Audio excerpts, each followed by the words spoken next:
What's up, everybody? Welcome back to my Twisted Life of TV. I am Poetry. You are here for another recap and review of Ready to Love. This is Season 6, Episode 5, Truth or Dare. Alright, so before we get started, let me get to a little bit of house cleaning. Put a ring on it.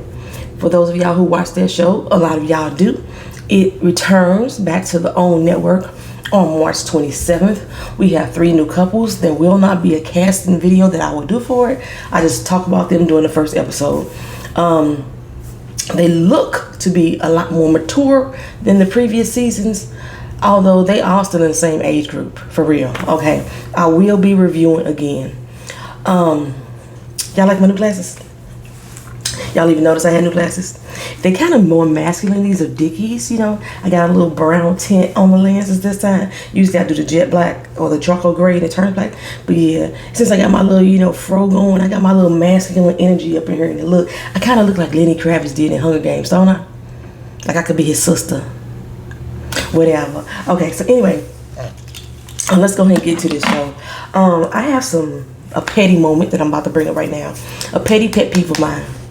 I noticed during the intro of the show and throughout these episodes, the men keep picking these women up like they rag dolls. That gets on my fucking nerves. Can I say fucking now? I can say it now. I'm already past the minute in the video. It's mainly geared towards women who are short. I noticed that. They pick up Sabrina, they pick up Dakaya, they pick up Joy. Men be feeling like, oh, she's so cute. Oh, she's so tiny. And then they want to pick you up. I am not a fucking toddler. Not at all. Or doll baby. Don't pick me up. Don't do it. Am I the only short girl here in the lifer's land, you know what I'm saying, that is bothered by men who like to pick you up? Are y'all bothered by that too, or is it just me? It could be just me, you know what I'm saying, because you're not petty, right? And I'm going to say women that are like 5'5" and shorter. Do y'all like men picking y'all up? That's the question of the day, right? Because truth be told, I have never, ever seen a man pick up a taller woman. I've never seen him do it. You have not seen any of these men walk into the room and lift Ace or lift Precious up off their feet. None of them. Taller women that's here on the stream. This is not a stream, this is a video. Anywho, do y'all have men that like to pick y'all up? Do y'all want to be picked up? How y'all feel about that? It just gets on my nerves. I just noticed it for some reason. Every time they see Sabrina, they pick her up off her feet. Every time Clifton see one of them, he pick them up off. Shorter women, he pick them up off the feet. That annoys me, y'all. Okay, why was this elimination a cliffhanger? Somebody answer that for me. They basically told AP, you ain't over your ex-husband, or you ain't over your husband, so that's a red flag. Maybe it's just the wording for me. I don't know. But that pissed me off. It pissed me off. I too have said, I agree, she has not healed from the loss of her husband. But saying that she has unresolved feelings for her husband, and that's a red flag, I got a problem with that. That's not the same thing, right? The way that they worded that made it seem like he's an ex-boyfriend or ex-husband in waiting, and she ain't got over him yet, and it's a possibility he can come back into her life. I think she has fully healed through the grieving process. But as far as having resolved feelings for her husband, why the fuck do they need to go away? Do they supposed to disappear because he dead? That, I don't know, it just really bothered me that they said it that way. Like, people can still go through their whole fucking life grieving over somebody, but that grief doesn't necessarily hold them back from moving forward through life. I sensed that she wasn't ready to move forward yet. Okay, that's what I sensed. But she said she's ready to move on. She's ready to start loving somebody again. I wonder if the men just felt that they couldn't measure up to the man that she has presented to them. And her husband, I don't want to call him ex. He's not an ex. She's a widow. Is that what it is? The men just didn't feel like they could measure up to the way that she praises this man. That's probably what the problem is. Because like when she speaks to him, like I said, she didn't break down. She didn't cry. Shows she was super emotional. She actually talked about him with a lot of joy and glee and satisfaction in her voice. Okay, but my only issue was that she brought it up in every conversation. That's what made me think that she hasn't really healed from his loss. That's what I thought. However, How many times did Walter bring up his ex-wife, his deceased wife? Why do we keep calling him ex-deceased wife? How many times Walter kept bringing that up, huh? Joel, the season before. How many times did Joel keep talking about his deceased wife that he wasn't even fucking married to at the time she passed? They had been divorced 2 years prior to that. But Joel kept bringing it up. Every doggone conversation, every fucking confessional. And it wasn't a red flag to them. For the men, they're in touch with their feelings. Okay? They're in touch with their feelings. You know, they're showing that they can be loyal and be committed to a woman. They really care about her. You know, he's still longing and loving for her after she's passed. But for AP, it's a direct reflection on her mental state and a red flag. I just didn't like the way they worded that. I just did not like the way they worded it. She says she's devastated that she's leaving, but she doesn't feel any romantic connections with anybody there. So she knew she was going home. However, she believes she is ready to love. And I was like, girl, go find your love. Go find your man. You know what I'm saying? Precious, they told her that the men feel her red flag is that she just wants to be up in the club. I swear I did not see that in Precious at all.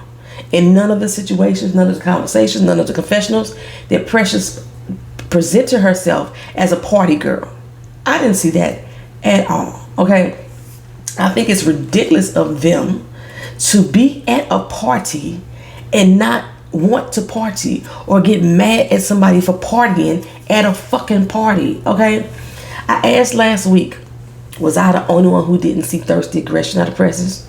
Now, let's say I discard the fact that I thought she was being a little bit thirsty with Donovan, although she was trying to be subtle with it. But I didn't get that she's coming off thirsty and aggressive in nature. I didn't get that she's coming off as being a party girl all the damn time. I just don't see that. And by the way, I don't vibe with Don. I have something about Donovan I'm not feeling. It's something about him that I can't put my finger on. He from Cali, but he not giving me the Cali man vibes that I've normally felt. It's something inauthentic in him that I'm reading. I don't know what it is yet. If y'all feeling the same way, y'all let me know. Back to Precious. Demetrius' ass had the nerve to say that us men, we feel that you just want to party and we are past the partying point in our lives. But if you go on y'all Instagrams, prior to this show even airing, y'all black asses are up there in the damn club, okay? In the damn speakeasy, in the lounge, in the after hours joint. Y'all up in all them spots, right? All them spots. That's partying and clubbing. But now you saying that that's all she want in life, and that's y'all past that point? Get the fuck out of here. I like Precious. I do. I honestly thought that her and Tori was going to hit it off. I think I said that in the beginning. But he's hooked on Sabrina. You know what I'm saying? Well, anywho, AP was the one that got eliminated. Like I said, it wasn't dramatic or no fanfare, so I'm not even sure why they made that a cliffhanger. But she got eliminated, and Precious got to stick around. For who, though? For who? Your top connect, P.O., he got his eyes on Tina. Tina got them dollar store contacts in too, don't she? Carmen finally took hers off, you know. But, yeah, we haven't seen Precious rocking with anybody. With anybody. I like her energy, though. I'm tired of that unit she wearing. But I like Precious's energy. Give me a moment, y'all. Alright, I realized my light went on. It was kind of dark in here. Anyway, well, it's the ladies' turn to kick off a man this week. And I'm like, why is P.O. still hanging around? It's beyond me. Okay, remember when I first did my casting special, I said I couldn't find any information on him? But then I realized later on that the person that I found was him. He just looked hella old in it. Yeah, okay. P.O., who calls himself P-E-Y-O, P-O-J, is a wannabe rapper and music producer, y'all. I found out that he's originally from Jamaica. He migrated here to the United States when he was about 6 years old, got his green card or whatever around that time, and he lived, according to him, in the Midwest. He said he's from the Show Me State. That's where I'm from. And remember I told y'all that just watching him on the show, he reminded me of the perverted, old creepy man that be hanging by the lake talking to young girls. He gives off that Midwest creepy man vibe. I hope he from Kansas City and not from St. Louis, y'all. Or I don't want to claim him. And I know there's more cities in Missouri, you know, that he could be from, but for the most part, the average black person usually is from St. Louis or Kansas City. I know they be spread out, but usually we centrally located right there. So one of them two places is where he ended up.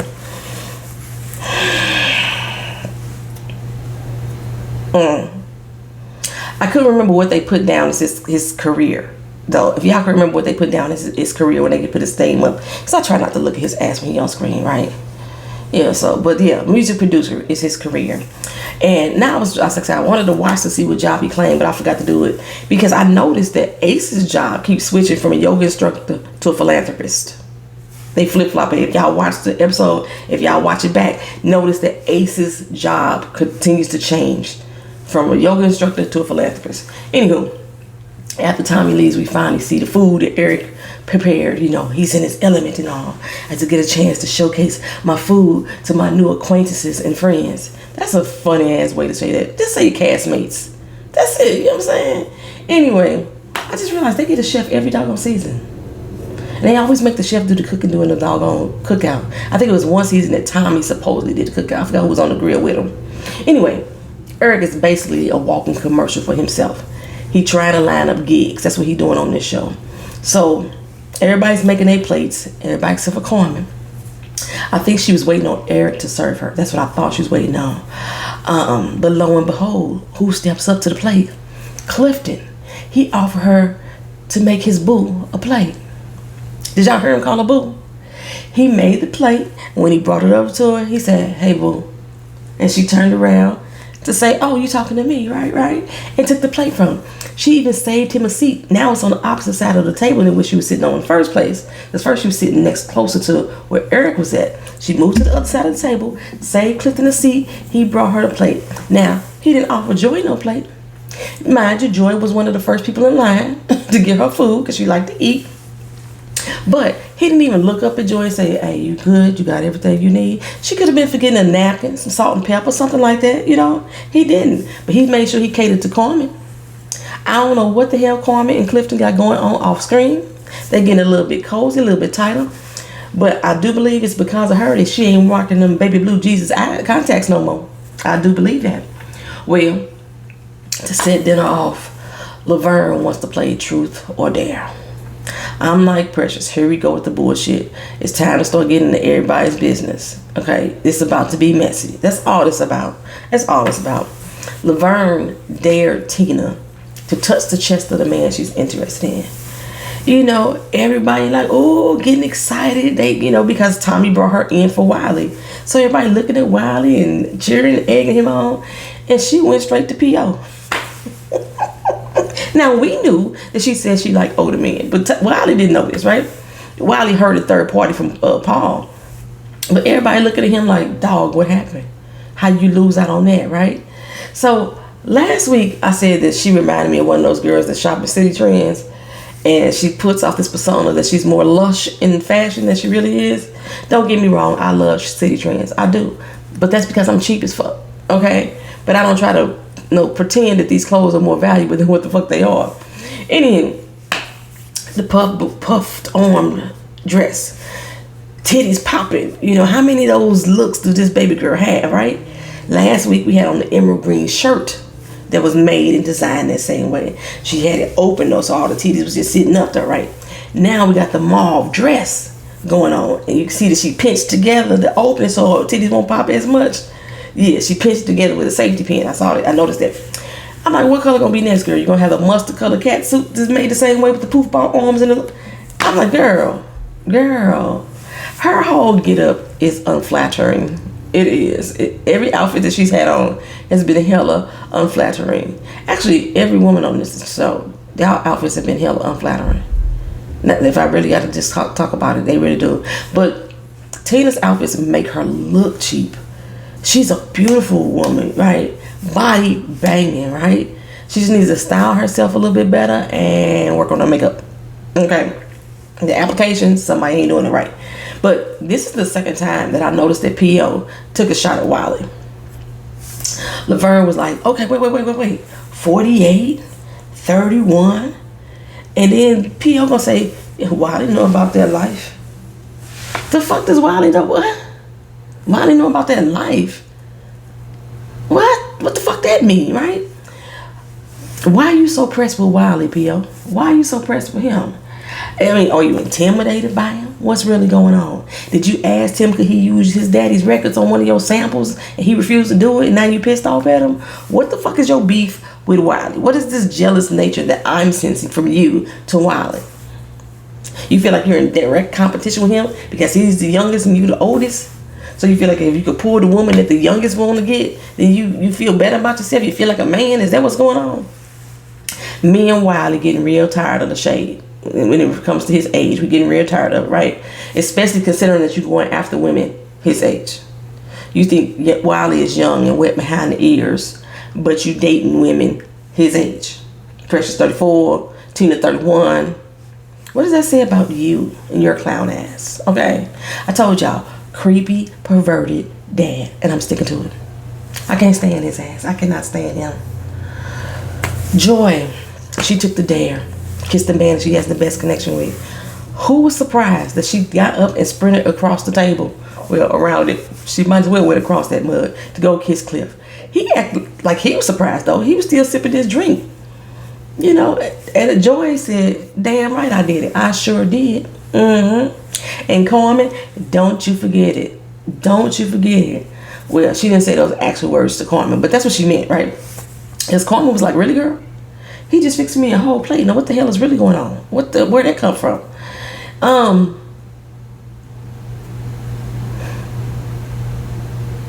So Carmen, she took the truth question, and basically, that she was asked, was she really attracted to somebody here, or it's just that the dating pool is shallow in this group, right? She said, no, I'm really attracted to, someone or someone's plural, Sabrina took the dare. She had to nibble on her attraction's ear. Sabrina knew what she was doing when she took that dare. She wanted to be able to show and prove. Because Joy was like, shut the fuck up, No, Joy didn't say that. I was saying shut the fuck up, Joy. Because Joy was making the situations worse. She yelling, Tori, go on over there, Tori, go ahead. But that ain't who Sabrina chose. She went out of the way to choose out of touch Demetrius. Okay? And nibbled on his ear.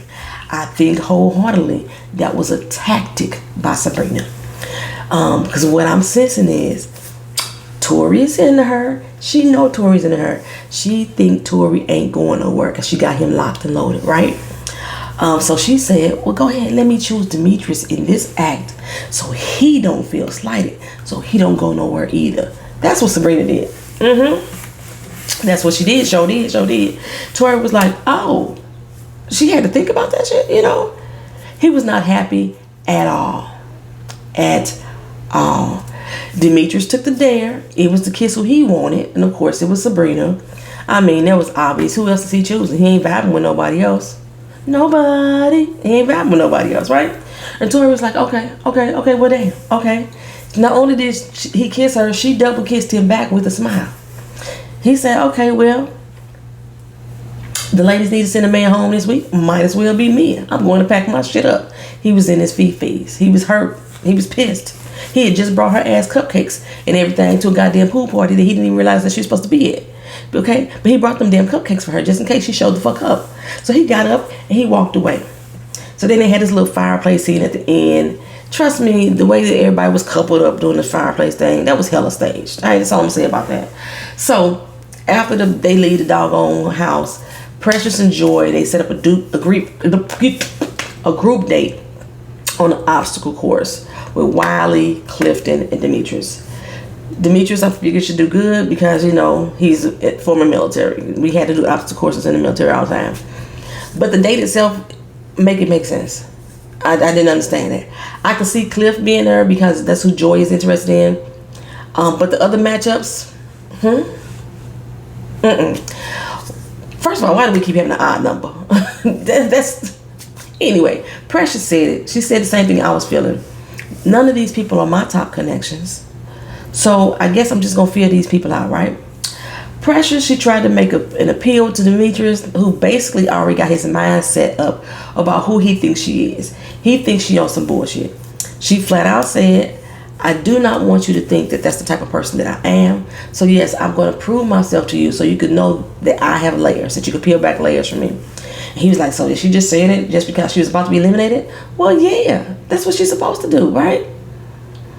You know, that's what y'all usually advise them. I'm going to tell you this information about what the men thought so that way you can make corrections in your actions, okay? And we're going to keep you here so you can have the chance to do that. So she's telling you, I'm going to show you who I am. I'm going to prove to you that I'm not that shallow little girl that you think I am that want to be twerking up in the club all the doggone time. She telling him that. And he like, so she already said it's just because she was going to get eliminated.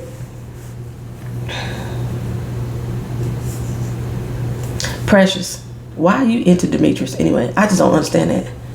I don't. It's because he's tall. Is that why? I just don't understand it, girl. Joy pulls Wiley to the side and it was like, you know, let me go ahead and tell this youngster some things. You know, let me give him a talking to. You know what I'm saying? How you really feeling, sir? You know, again, that's what I heard. It was like he was having a big sister moment with her. Okay. What she said to him, basically, is how I'm going to interpret this. You're not really being open. You flirt with us all the time, but you ain't really shooting your shot. And that's what you need to do, right? She said that, yeah, he flirt with her all the time, but I'm just not really making a connection, okay? So, what I see from Wiley is when he gets put on the spot or when he run out of things to communicate, run out of things to say, he compliments or flirts with them. Like, he doesn't have any real... He doesn't know how to find their common connections. He doesn't know how to engage in a conversation to bring out their common interests. The only person he did that with would be AP. That I can see. I mean, he started off that way with Tina too, but then at some point he got stuck and then he started flirting. And, you know, he was just smitten with the way that Tina looked, though. You know what I'm saying? Anyway, Wiley don't know what to say to these women. This is not his playing field. He should not be here. Tori and Sabrina, they meet up again to talk about what happened at the house. This season, we get the one person who was so torn and needs so much time and just want the patience. I just want to go through this process. I just want to go through this journey. This season, that person is Sabrina. What I heard Tori say is, you could let me know that you were feeling him, okay? So I wouldn't be blindsided. I really think that they told him to use those specific words, okay? He said, I didn't want to be blindsided. You could have told me about him. You could have told me y'all had a deeper connection. I didn't even know about him. He came out of nowhere. Who does that sound like, y'all? Zadia. That is exactly what Zadia was saying without all the vitriol. That's what made Zadia so bad. She got aggressive. She started shoving him in the face, you know. But if we peel back all her anger and all her bitterness and all her manipulation and all her narcissism and actually listen to what she was saying to him, she was saying, why didn't I know about your connection? We talk all the time. I thought that we were connected enough for you to let me know if you're building a connection with somebody else. Yes, we're all here on this journey. This is what Sabrina's saying. We all on this journey. You know that we're going to meet other people.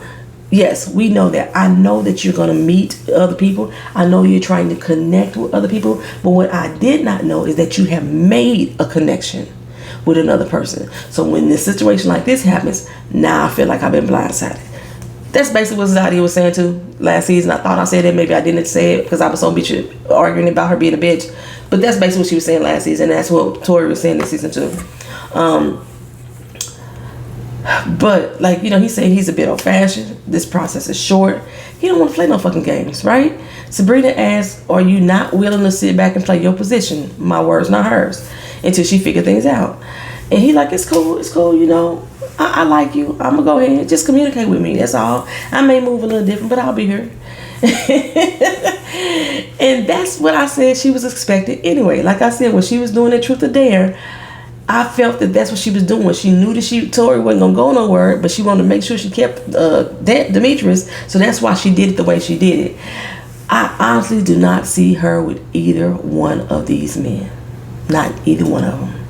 I think that she's choosing Demetrius because he seems to be the secure option. Not necessarily the safer one. He just seems to be a little bit more secure in himself. A little bit more grounded. A little bit sturdy. You know what I'm saying? He provides that sense of security for her. Tori makes her feel things that she hasn't felt before. He's a ball of fun. He's a bit carefree, right? This is not her normal thing. It's taking her out of her comfort zone, and it makes her feel scared. That's what that is, right? But she do like him. She don't understand why she like him so much. I think with Tori, he had put all his eggs in one basket when it comes to Sabrina. And he's thinking, he was thinking that she was doing the same, right? So he hadn't heard of any other connections that she had. Watch what I tell you. Tori is about to move like a woman scorned. Okay, he's about to start connecting all over the place. Watch and learn. He had that look of defeat on him, right? He was slunched down to the whole conversation. That's a look of defeat. But he's still calculating at the same time, like, He kept looking away from her when she talked. He'd take his drink and he'd look off to the side. Tori was thinking. Tori was thinking, two can play that game, sis. I got you. You ain't finna have me out here looking like no goddamn fool. I'm not finna be out here sitting stuck just on you while you making moves, and then at the end you go with him anyway. That ain't finna be me. That's what Tori was saying, right? He said, did he tell her, yeah, go ahead, make connections with other people. Go ahead, I encourage you to, because that is exactly what Tori is finna do. He finna try to make her jealous. I don't even know if it's gonna work, but he gonna try to make her jealous. Mark my words. So Carmen goes out with P.O. She says that she's met him before. I was like, how many people on the show do you know already, girl? Okay. She wanted to wear something sexy, gets attention, yeah, whatever. Now P.O. got a problem with Precious's demeanor, saying she needs to simmer down, okay? Let's see how you handle Carmen. Because she's very upfront with her sexual energy, right?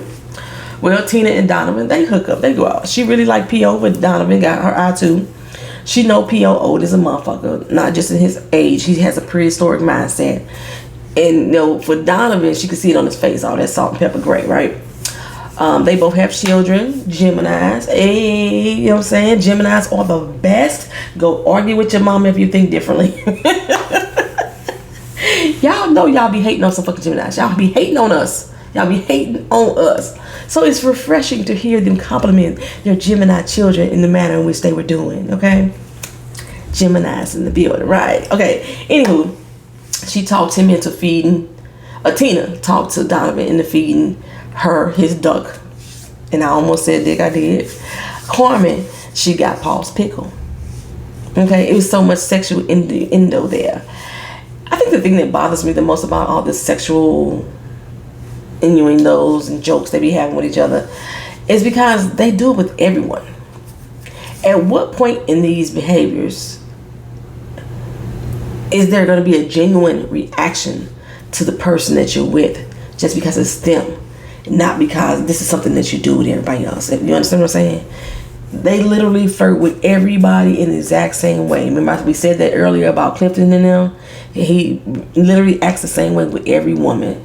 Carmen flirts with every man, even if she's not interested. Remember, she was flirting her ass off with Laverne and she wasn't even interested in him. They flirt in the exact same way with every man. At what point do you see somebody in this group setting, since I have this group setting, that generally sparks a true, genuine reaction that's special to them? I don't see it. And that's why it all seems so fake and phony to me, because y'all all doing the same thing with everybody. Everybody, my Lord.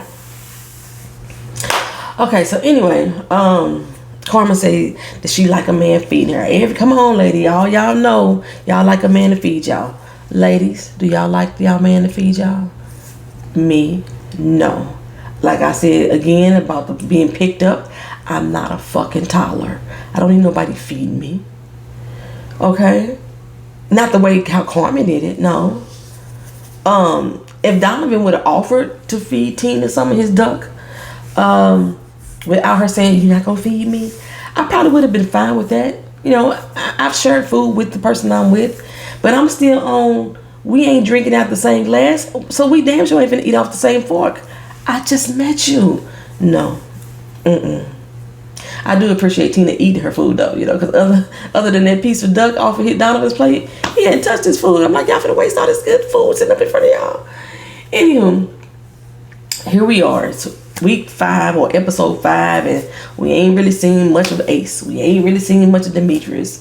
We ain't really seen much of Laverne. We seen him go on that one date with Joy. But they always got a lot to say during the deliberations. And at first I was like, I can't tell who going home this week. Because we hadn't seen Laverne or Eric date anyone. We know that Laverne's into Ace, but we ain't never seen them interact with one another other than sitting next to each other. But Wiley's going home. That's what I was thinking. We only saw his group date and his little bro big sis moment with Joy. And then the letdown of Tina being into the PO. So yeah, Wiley going home. So before we get there though, Christina had set up another group date. Ace, Tina, Tori, Dakaya, Paul, and Laverne. So, I'm like, let's get to see how Laverne really vibe with Ace. He said he definitely want to solidify his connections mainly with Ace. He kept rubbing her knee and everything. But when he told her of his intentions, she seemed a little shocked, flattered, but shocked, because Ace ain't really got nobody into her for real, other than Laverne. Laverne is what's keeping Ace there, truth be told, okay? Because everybody always said the Laverne, the Ace is just, she cool too, okay? Tina, she's really feeling her some PO right now. She love his sexual energy. Dakaya, she's left alone to talk to Tori. Ain't nothing going on there between them, not a thing, but she told him, I was shocked by the pool party, so how you feeling about it, right? And even though Tori and Sabrina was kind of locked in, he says, that was a game that needed to be played. Now I know how I should move forward or fall back, better yet, right? And fall back is basically what he's gonna do, just like I said.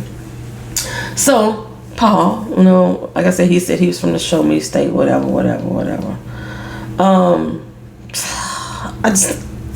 He disgusts me.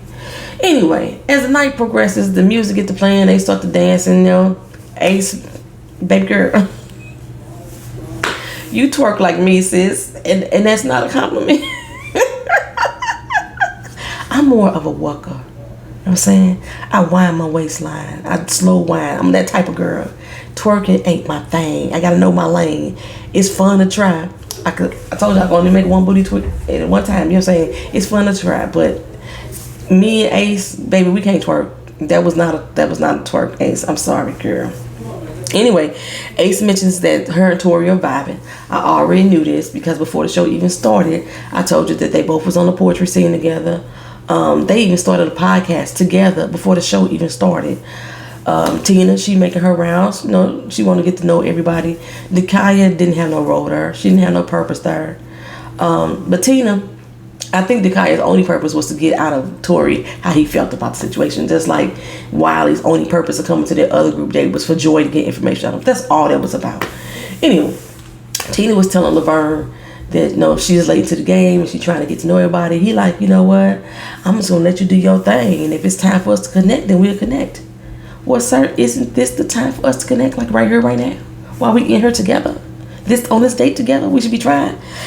He seemed real standoffish to me, but he already got his two people in mind, Ace and Joy, right? Laverne does not care about connecting with anybody else. Okay, he does not care about that. He is such a surface level dude. Did he say he was from the South? He from Gary, Indiana. Gary, Indiana ain't in the damn South. It's in the mid-fucking West. The fuck is you saying? That's why people think that people from the Midwest are Southerners. Because the people that live in the goddamn Midwest don't even realize they ain't even from the South. Y'all are not Southerners. We are not from the South, okay? If you live above Highway 40, you ain't from the South, motherfucker. But yeah, he said he was from Gary, Indiana. And then Tina was like, that's the South? It's like, girl, no, it's not, girl. It's not. Then he said, well, if you think about Gary, Indiana, you should think of one person. He said the king of R&B. I was like, no fool, the king of pop. Did he call Michael Jackson the king of R&B? That's Bobby Brown. Bobby Brown is the king of R&B. No, for real. Who would y'all give that to? The king of R&B. I hate to say it. R. Kelly. I hate to say it, but I think R. Kelly is the top person as far as R&B is concerned for me. He's just a fucked up person as it is. But as far as the music industry, I think R. Kelly's on top of that throne for the king of R&B. And for those of y'all gonna say, how you gonna call R. Kelly a fucked up person? You don't know him? Yes, the fuck I do. Okay, thank you very much. Moving on. Anywho, but one of my favorite people is from Gary, Indiana. That's Jesse Powell. Yes, Jesse Powell. That's one of my favorite persons from Gary, Indiana. Yes. Speaking of Jesse Powell, let me give the shout out to Lady Virtue _1 and Taja 7, who both won a nice brand new 2022 emoji microphone. Right, they both guessed the correct answer of who sings the song Gloria. I had asked that during the Power Recap, episode number 3, and the answers were Jesse Powell or the group Enchantment. If y'all want to play the life giveaway too and win y'all free stuff from the emoji vault, all you gotta do is watch a video, and I may throw out a random ass question, and you too could win a new gift as well. I got plenty of prizes in the emoji vault. Plenty of prizes. You know what? Here go one right now. This may be a hard one for some of y'all. Jamie Foxx did a stand-up show a few years back when Bobby Brown had declared himself the king of R&B, right? What did Jamie Foxx says that the R&B stood for? If y'all know the answer, drop it down in the comment section, and I'm gonna give y'all a brand new emoji scooter. The biggest prize yet that we're going to pull out the emoji vault. Drop it on in there if y'all know the answer. If y'all don't, you know what? Hey, y'all need to find that Jamie Foxx doggone stand up. That shit was funny as hell. Anyway, Laverne, he totally put Tina off. Of course, he talked about his body, and he told her that she ain't ever been a real one since she could get the MJ was the king of R&B, which he's not. He's the king of pop.